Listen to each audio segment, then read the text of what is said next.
क्षयरोग भनेको माइकोब्याक्टेरियम ट्युबरक्लोसिस भन्ने एउटा कीटाणुले लाग्ने सरुवा रोग हो जुन चाहिँ सबैभन्दा बढी फोक्सोमा लाग्छ र त्यसैगरी जुनसुकै अङ्गमा पनि लाग्न सक्छ सबैभन्दा बढी चाहिँ फोक्सोमा लाग्छ। क्षयरोग चाहिँ भएको कसरी थाहा पाउने यसका लक्षणहरू चाहिँ के कस्ता छन् र उपचार विधि चाहिँ के छ सर? हजुर विशेष गरी हामी क्षयरोग भन्ने बित्तिकै फोक्सोको क्षयरोगको कुरा गर्छौँ। फोक्सोको क्षयरोगको लक्षणको कुरा गर्ने हो भने विशेष गरी खोकी लाग्ने, खोकी पनि 2 हप्ता वा सोभन्दा बढी समयसम्म लाग्ने भनेर भन्छौँ। तथापि खोकी लाग्यो भने आउने जाने खोकी पनि कहिलेकाहीँ क्षयरोग हुन सक्छ। त्यसैगरी छाती दुख्ने, साँझपख ज्वरो आउने, खान मन नहुने, तल घट्दै जाने, कसैमा चाहिँ खकारमा रगत देखा पर्ने हुन सक्छ। अछाममा क्षयरोगीको बिरामीको संख्याको अवस्था के कस्तो छ? बिरामीले चेक चाहिँ गराइराखेका छन् कि छैनन् अथवा औषधि उपचारको प्रक्रिया चाहिँ के कस्तो छ?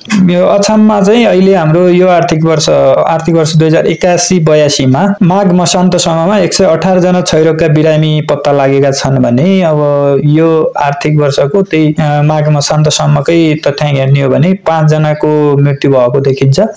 12 जनाले चाहिँ बिचैमा उपचार छोडी गएका छन् भने हाम्रो पत्ता लाग्नुपर्ने बिरामी लगभग वार्षिक रूपमा 500 जनाको हाराहारीमा हुन्छ। माघ मसान्तसम्ममा 260-65 जनाको हाराहारीमा बिरामी पत्ता लगाउनु पर्ने थियो, जम्मा 118 जना मात्रै पत्ता लाग्न सकेको छ सर। यो रोगबाट विशेष गरी बच्नको लागि के कुरामा चाहिँ ध्यान दिनुपर्छ? हजुर बच्न सँगसँगै अब यसमा चाहिँ निदानको कुरा पनि गरे। निदानको लागि चाहिँ हामीले यदि अघि भनेका लक्षणहरू छन् भने हामीले चाहिँ नजिकको स्वास्थ्य संस्थामा सम्पर्क राख्नको लागि अनुरोध गर्दछौँ र हामीले चाहिँ खकार जाँच गर्नुपर्ने हुन्छ। खकार जाँच चाहिँ माइक्रोस्कोपी भन्ने हुन्छ एउटा विधि र अर्को चाहिँ जिन एक्सपर्ट भन्ने पनि छ। त्यो चाहिँ जिन एक्सपर्ट हाम्रो बैलपाटा अस्पतालमा उपलब्ध छ र अर्को माइक्रोस्कोपी अर्थात् माइक्रोस्कोपबाट जाँच गर्ने चाहिँ 16 वटा विभिन्न स्वास्थ्य संस्थाहरूमा हाम्रो जिल्लामा चाहिँ छ।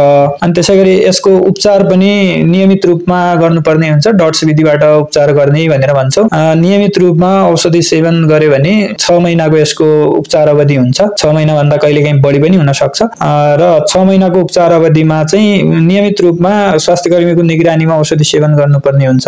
त्यो गर्यो भने रोग निको हुन्छ र अरूलाई सर्न पाउँदैन। अब हजुरले भन्नुभएको रोकथामको कुरा गर्ने हो भने क्षयरोगका बिरामीहरूलाई चाहिँ समयमै पत्ता लगाउने र उहाँहरूको चाहिँ पूर्ण रूपमा उपचार गर्ने, त्यो गर्यो भने चाहिँ बिरामीहरू चाहिँ भएका बिरामीहरू पत्ता लाग्न सक्छ र उहाँहरूबाट सर्न पाउँदैन। अनि त्यसैगरी अर्को रोकथामको अरू कुराहरूमा चाहिँ जस्तो भिडभाडमा जाँदाखेरि चाहिँ मास्क लगाउने, अनि त्यसैगरी खोक्दा हाच्छिउँ गर्दा चाहिँ नाकमुख छोप्ने र जथाभावी नथुक्ने, बिरामीको खकारहरूलाई चाहिँ सही विसर्जन गर्ने, यति गर्नु सकियो भने चाहिँ रोकथाम हुन सक्छ। जस्तो नागरिकहरू चाहिँ खुलेर यो रोगको उपचार गर्न चाहिँ हिचकिचाउँछन्, अछामको हकमा चाहिँ के छ सर? मलाई क्षयरोग हुन सक्छ भन्ने डर चाहिँ यस्ता लक्षणहरू देखिएका मान्छेहरूमा चाहिँ हामीले पाउँछौँ। डर धेरै मानिराख्नु पर्दैन। यसमा चाहिँ हामीसँग उपचार छ।